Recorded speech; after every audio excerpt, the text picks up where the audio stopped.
नमस्कार दोस्तों, राधे राधे।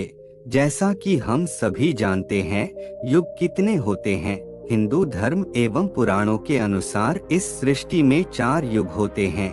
सतयुग, त्रेता युग, द्वापर युग और कलयुग। 3 युग अभी तक बीत चुके हैं और ये वर्तमान समय में हम लोग जिस युग में जी रहे हैं, इसे कलयुग कहा जाता।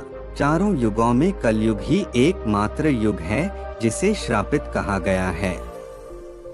धर्मशास्त्र में भी इसको बताया गया है कि जब कलयुग अपने आखिरी चरण में होगा तो धर्म का नाश हो जाएगा। तब भगवान विष्णु कल की अवतार में जन्म लेंगे और कलयुग का अंत करेंगे और दोबारा धर्मयुग की स्थापना करेंगे। पर क्या दोस्तों, आपको पता है, भगवान कृष्ण ने पहले ही महाभारत काल में ही बता दिया था कि आने वाला कलयुग कैसा होगा।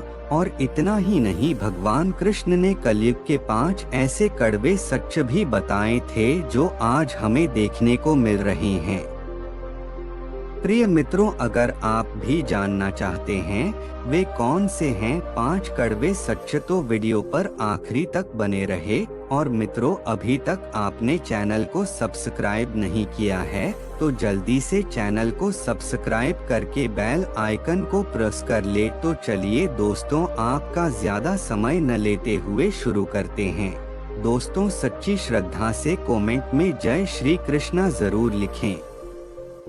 जुए में छल से सब कुछ हारने के बाद जब पांडव वन में जा रहे थे, तभी सहदेव ने भगवान श्री कृष्ण से पूछा कि हमने तो ऐसा कोई बड़ा पाप नहीं किया, फिर भी हमें इतना बड़ा दंड क्यों? तब श्री कृष्ण ने कहा, प्रिय सहदेव, द्वापर युग अपने अंतिम चरण पर है।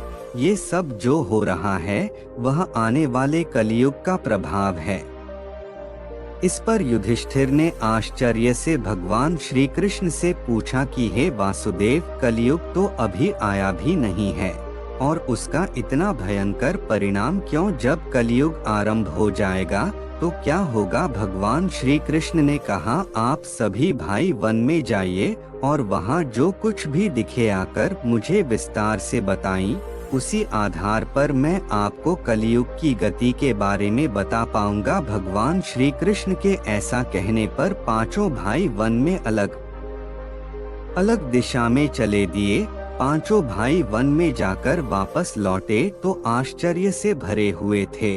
भगवान श्री कृष्ण ने मुस्कुराते हुए कहा, अब आप लोग बताइए कि आपने क्या क्या देखा। सबसे पहले युधिष्ठिर ने बताया कि हे योगेश्वर, मैंने 1-2 सूंड वाले हाथी को देखा, इसका क्या अर्थ है? तब भगवान श्री कृष्ण ने कहा, इसका अर्थ यह है कि कलयुग में ऐसे लोगों का राज्य होगा जो दोनों ओर से शोषण करेंगे, बोलेंगे कुछ और करेंगे कुछ और, मन में कुछ और कर्म में कुछ और, ऐसे ही लोगों का राज्य होगा। उसके बाद महाबली भीम ने कहा, हे वासुदेव, मैंने एक गाय को देखा जो अपने बच्चे को इतना चाट रही थी कि वह बच्चा लहूलुहान हो गया।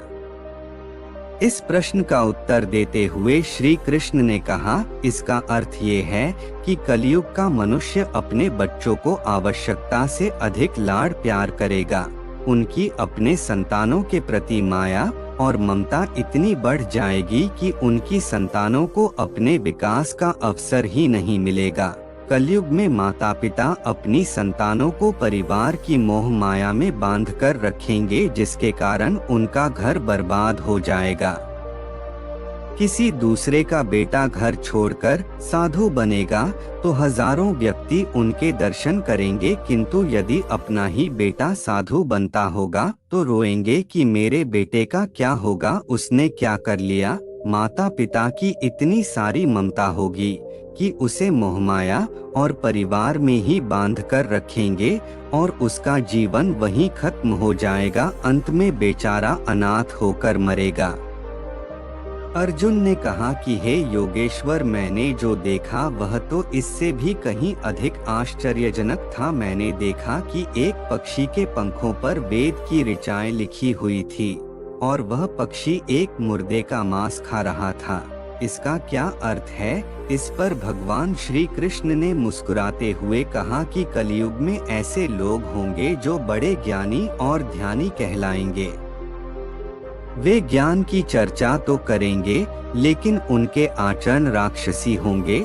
बड़े पंडित एवं विद्वान कहलाएंगे, किंतु वे यही देखते रहेंगे कि कौन सा मनुष्य मर जाए और हमारे नाम से संपत्ति कर जाए।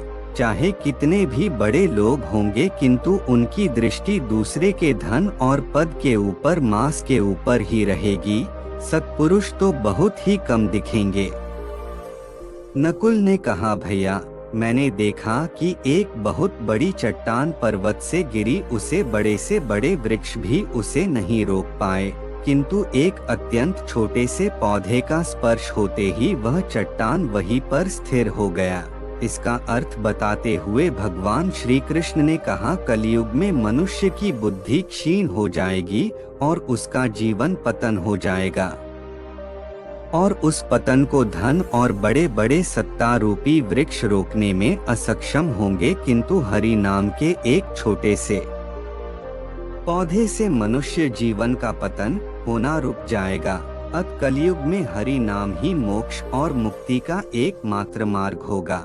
सबसे अंत में सहदेव ने कहा, है मधुसूदन, मैंने देखा कि 6-7 कुएं थे और आसपास के कुओं में पानी है, किंतु बीच का कुआं खाली है। बीच का कुआं गहरा है, फिर भी पानी नहीं है।